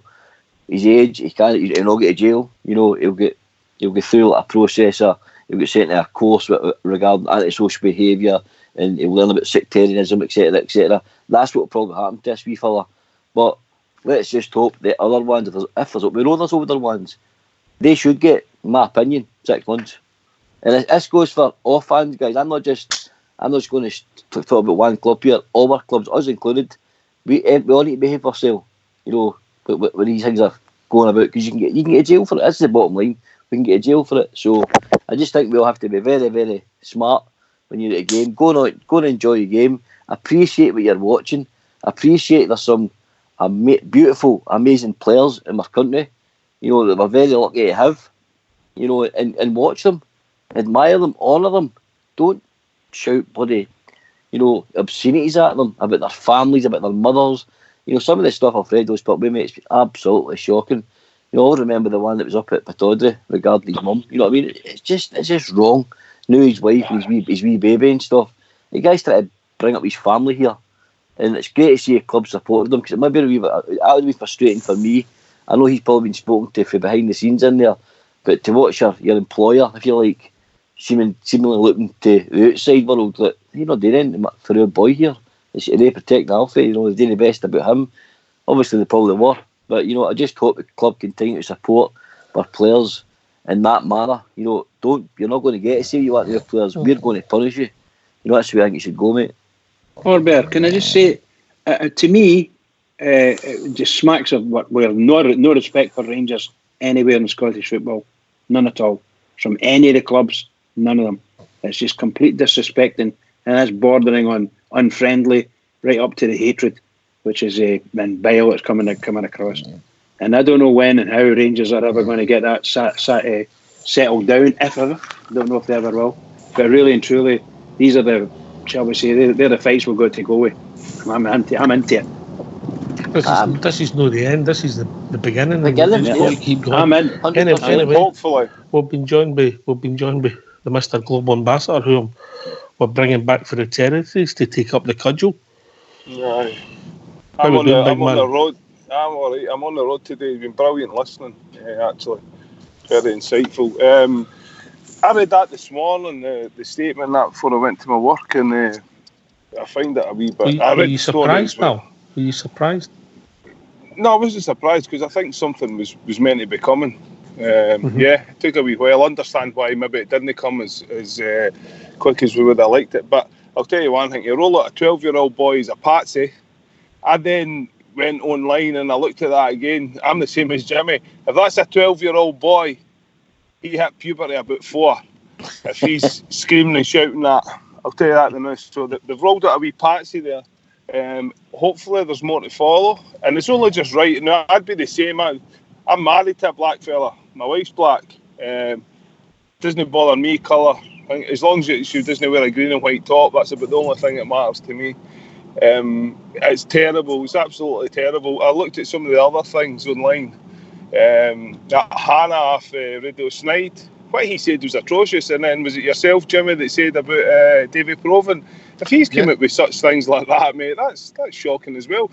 And it's Sky TV, one of the people down across the border in England that are fly the banner for this racism, no racism at football and things like that. I mean, it's their videos and that they hold up as evidence against Chelsea fans, whoever else. I'm just using that as because that's the ones I remember. So why Sky TV, if David Proven's working out, why is he allowed to come out with such comments? He should be reprimanded for things like that. Because if it was in any other line of work, that's you playing down the severity of becoming it with stupid comments like that, I think, and that's you then playing into the hands of the people that are using those comments. So hopefully there's more to come, but that's only one side of it for us guys, is the racism against Alfredo Morelos. If we're going to come out fighting, we have to come out fighting on all fronts, not just in that, on the deplorable referees we have in Scotland, on everything else, every other front we have to come out fighting. So hopefully that's the floodgates open, but I very much doubt it. I like the wee bit at the end. That's a comedy gold. That was at the quite end. funny. I thought that was quite funny. Aye. Bigger. Well, I'll tell you, if Jim Traynor, we were talking about Jim Traynor, and if he composed that and put that together, well, he's earned his week's wage this week, I'll tell you that. Has anybody seen the interview that Jim Traynor done recently about what happened at the piggery and the treatment that Alfredo's got, and then obviously what happened with Michael Stewart and stuff like that? If you get a chance, go to YouTube and watch it. That was for last year. That's for last year. No, it isn't. It said it was 11 months Oxford, but because it was only after this game. He's talking about the 29th of December. The game last year was on the same day, mate. It was a the way they did. Aye. I actually thought it was this year. No. But as I say... Come on, Willie, do your homework. Don't let yourself down. Schoolboy error, son. Willie, I'm disappointed in you. I blame the schools Willie went to. I'll hang up, gentlemen. The traffic's murder. I went to a good school, it was approved. Cheers, Big Al. Oxford, can I come in? No, and it's quite frightening. The frightening thing is that it's not as if it's just one outlet that's doing it. It's everybody. You know, they're all doing it. BBC, BT, Sky, all the rubbish papers that we don't read now. You know, they're all doing it.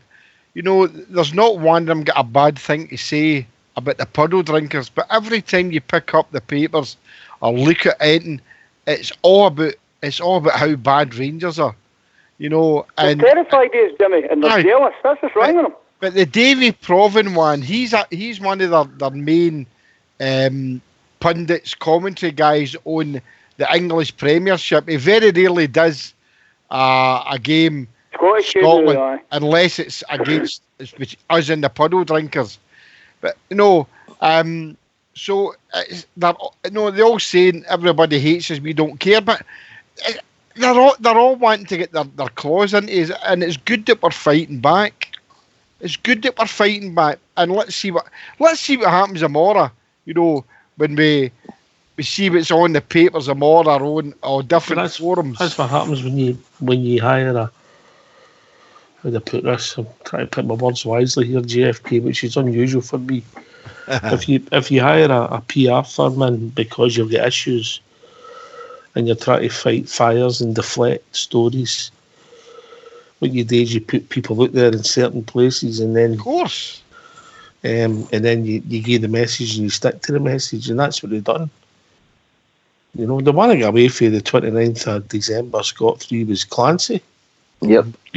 Well, you're talking about that. I mean, I had a boring day. You know, I know you're keeping the wheels of industry going, so I had an empty today, and I dug out my hard drive, and I stuck in, and I watched it. I watched the game on the 29th again. You know, and it gets worse every game. It gets worse every time you watch it. But Clancy. Thank God you said hard drive there. So I went, and this is how bad I was. How I was feeling after. No, I slowed it down when Alfredo was getting sent off, right, when he went down in the penalty box. And you know that Clancy's got his horn at his back pocket with the red card is just before he hit the flare. Before he hit the flare, Wally. And I hadn't noticed that in all the times I'd watched it. So I noticed it today, and then I slowed it right down, and he's got his horn right there as if I'm having you.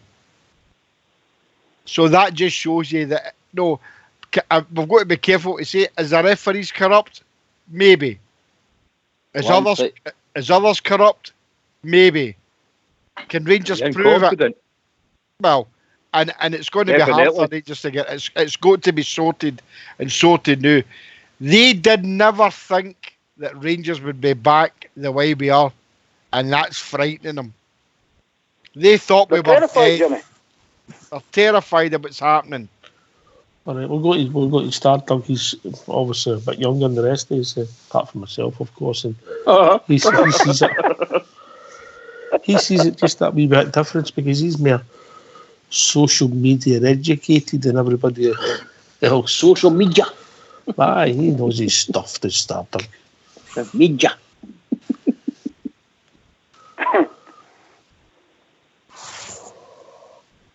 Stardunk's gone. I fell asleep. So he didn't like this sort of stuff. No, he doesn't like politics. He's more a football man. But I can talk about the social, well, my social media. I'm talking to my pigeons and they're agreeing with me. I'm telling you. They're all nodding anyway. They're all nodding away there. Not because I'm feeding them, mate. But Oxford, can I come in for a second? You know the 29th, and it's the biggest game. That's always been the big game. The New Year game was always a big game. And the Rangers won that game, and Alfredo was the star man getting sent off, and that set them off. Now they have never stopped since the 29th since they get beat. They have never stopped with the negativity against the Rangers. It's been absolutely incessant, and of course through all that they've blamed Alfredo for being this, that, or the next thing, and it turns out that they're the ones that are actually doing the accusing. Their support are. And they've went through all this, Mr. Lowell included. He's gone through this to say that the Sky News, shall we say, that the interpretation of Alfredo's interview was poor, and Celtic weren't involved in this or weren't involved in that. I just don't know what it is that club are trying to do with this. I really and truly don't. It's really shocking that they're leading this charge against a big charge, I mean physical charge against the Rangers. And it's just, obviously, it's all blowing up, starting to blow up now. So I don't know what's going to happen over the next couple of weeks. But to hang on to your Hollyhawks, guys, it may get exciting, that's for sure. That's for sure. If we win that double, Bridge, it doesn't matter what they say or what they want to say or whatever. And Lennon will be away. You know what I mean? He's finished. Because that'll be the team that did they win 9 in a row. So that'll be mass Tim implosion over there. I mean, that's what's happened. And how many coupons did we bust that day? You only look at that. And there was maybe 3/4 of that main stand were abusing Morelos when he was off the park. No one 12-year-old. I know that's their favourite age, but there was more coupons bust when they all went home. Yeah, absolutely, pal. Absolutely. There was more coupons bust when they all went home. Well, that's another thing, isn't it? Port Bear, we're in a sort of different fight now, and it's sneaky and points going, and it becomes a wee bit tiresome, really, if we're honest, doesn't it? It does, mate. It really does. I just think, in my opinion, it should be one fight at a time. Let's get this one, put it to bed, and then, in my opinion, you go and say it's the referees next time, then they should make a statement about them. I get what Jimmy and that's saying, go for the juggler now, but I think it's time for a bit of patience. Let's deal with this, get this be done with. Maybe people will stand up and take notice, like the media and stuff, reporters, etc. I doubt it, but maybe, because Rangers have finally stood up for themselves. But it's time for Cam Heeds. In my opinion, the most important thing now is we get back to playing football. Back to getting, the form right, the team right. And it's the best way to shut them up, guys, is go and see this league, win, beat Celtic the next 2 games, get 55, win the Scottish Cup. Things that should galvanise the team. This should bring us all closer together as fans, as players, as a manager. It should galvanise. They're going to throw everything in their way. The can't beat is on the park. That's what it's like. The can't beat is on the park. So what we're going to do is use any other means to try and destroy your club. But let's just go right. That's what you want to play. Right. We'll do it on the pitch. We'll destroy you like we've done time and time again. That's good saying that, poor Bear. I mean, and I'm a big advocate of, saying that don't no longer watch or listen to what they say. But I'm now inclined to go back on what I'm saying, because we can protest to these people. If we hear or see something new, especially for the BBC, we can make our feelings known, and as that we're not happy that there's racial abuse. Look, there's people at the BBC that now own certain sport programmes who are just no crossing the line, but they're getting away with it. And some of the, without mentioning names, about 5 or 6 of them on a certain show who are getting away with absolute murder, what they're saying about Rangers. But they've never been Anyway, challenged. just Jimmy. let me come back to you. We've been joined by Denver. Evening, Denver. Hi, good afternoon, guys. How are we? Right, All right, Denver. How we doing, mate? Only five more sleeps to go, lads. 5 more sleeps. I don't know if you've seen the weather forecast, Denver. You know what? I spoke to my sister this afternoon, and she said, "Do not bring shorts with you." That's all she says. It's a good hint. It's a good hint. Aye, it's freezing. It's minus Baltic here as well, and snowing like I'm in a snow globe right now. So it's just about the same. I don't think we're not getting the same wind as you guys are getting there, you know. Well, the Yanks have good at us. Always send something out of you guys, you know. So, Have you seen anything about the statement, Denver? aye, you know, I've not read it yet, Jimmy, and I kind of get caught off with Bridge when he was reading it, so I'll read it when I get home, you know. But, you know, I was thinking in the last few days, I've always hated the Terriers, but do you know what? See, the hatred now, it's beyond anything I've ever experienced. I'm 63 now, Jimmy, you know, and the hatred out there is just incredible. And the hatred for the Rangers is beyond anything I've ever experienced in my life, you know. I can't argue with that, mate. It's the world's worst things. The things I've seen in the last 6-7 months has been absolutely disgusting, and it's horrible. You don't have to look at the ballot boxes, which are happening in certain countries, but that's another story for a whole different debate. Denver, are you looking forward to the game on Saturday, mate? I am very much so. I'm looking forward to buying you guys a drink of your choice, and I can't wait. I'm just beyond myself with excitement now. I've got one more day. I'm working tomorrow, and then we fly out on Wednesday. Takes about 12 hours to get there, so we're flying through Iceland, so it'll be good, you know. But I can't wait. And your boy, it's his first time visiting, is it? No, he's been before, Right. but it's his first time at Ibrox. He's seen the Rangers in Sacramento and at Love Street, or whatever you call it now. But this will be his first actual visit to Ibrox. I'm a wee bit disappointed. I'd hoped to get a stadium tour, but they're all fully booked. And I've been trying to get a hold of Greg, the SLO, because I was thinking, well, maybe you could just fit in another 2, or even if you fitted my boy in, that would be good, you know. But I've not managed to get any contact back from him, so I'm hoping he comes through for us, you know, in the next few days, you know. So, but we'll be there on Saturday anyway, and we'll be at the Braga game. So I can't wait to meet you guys, you know. All right, mate. Brilliant, mate. Brilliant. Listen, we'll let you go, and well, I'm on Skype. I'm on Skype, so you can talk to me now. No, it's nothing to do with that, Denver. We've just had enough of you. Okay. All right, okay, thanks. No, you can stay on now. You know, we don't have to pay for you. No. Some low life stole my phone, so they had all my contacts and all that, and I couldn't put Skype on my work phone. That's where I was calling you for recently, but so now I've joined the technological age, so you're feeling like one of the young team now, you know. He's done well, hasn't he? The boy's done well, JFK. Aye. When you come over, you can show out better, Denver. Aye.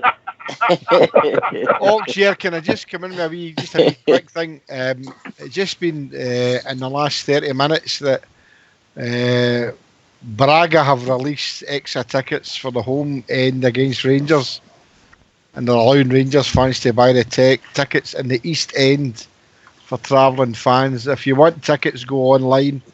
If you're still looking for tickets for the Braga game away, I think that's going to be about 20,000 bears there. aye. Absolutely. Obviously, they're not going to sell theirs out, but they're letting their tickets go. So, any of you guys listening here looking for a ticket, get onto the Rangers website now, and you may get a ticket. I maybe stay another week there, Jimmy. What do you think of that idea? That'd be all right. Brilliant.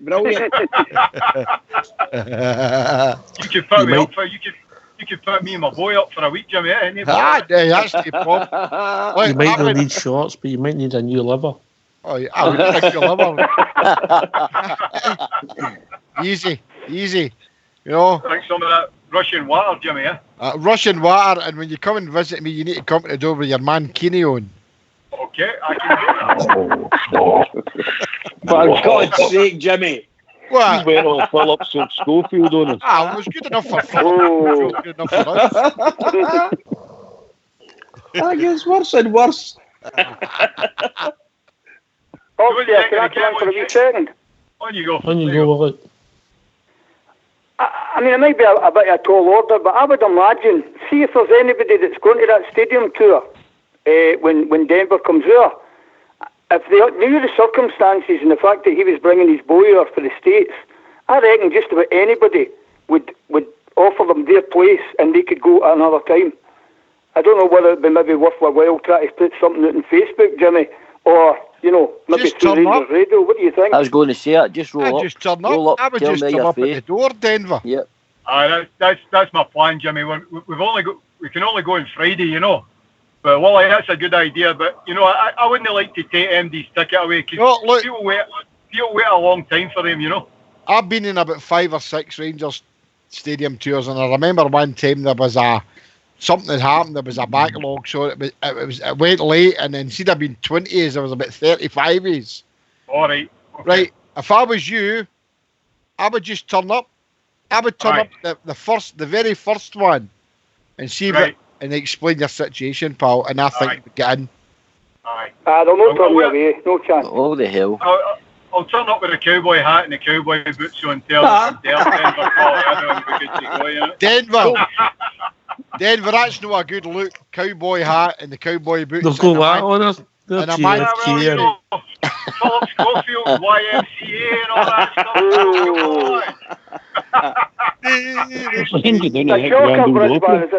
Yeah, absolutely shocking. You're right enough. Absolutely shocking.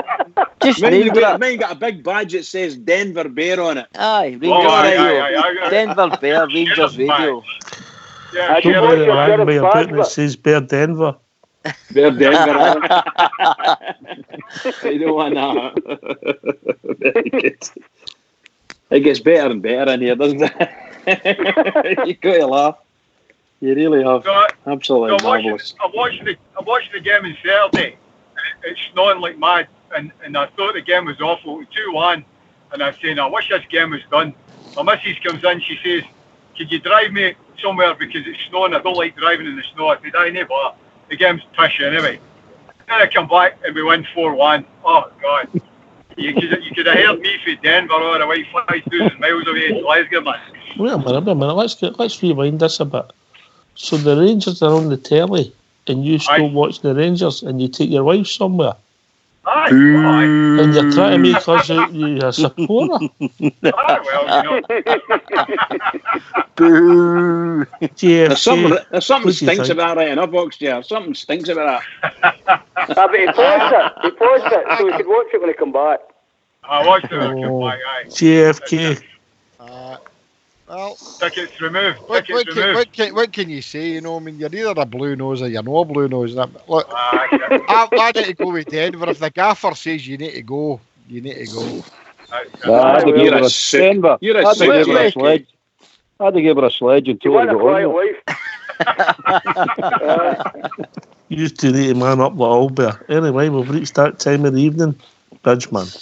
Well, what can I say? What a marvellous evening tonight, guys. Thoroughly enjoyed it. Really good party and marvellous discussions about the Rangers and the big statement that came out. So we'll see what happens over that. And can I just say to all the Rangers fans listening in all over the world, and that includes Denver Bear, and all over the world, in particular Rangers fans on here on Rangers Radio, every single one is 2 sleeps to the game, guys. 2 sleeps to the game. Everybody, keep it going for the Rangers. 5 sleeps for me. 5 sleeps for you, pal.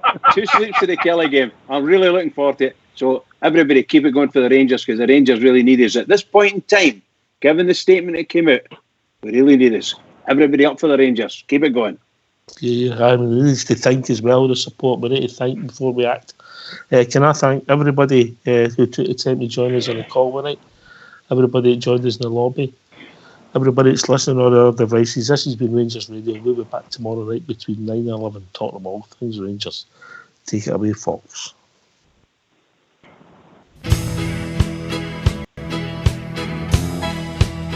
I'd been in exile for some years and my eyes filled up with tears when the Rangers came to Wolverhampton town.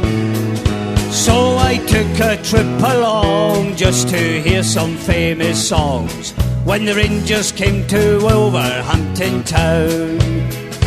I stood there all alone while the boys all down from home sang of Rangers, that team of great renown. And a sight I'd never seen when they sang God Save the Queen, when the Rangers came to Wolverhampton town.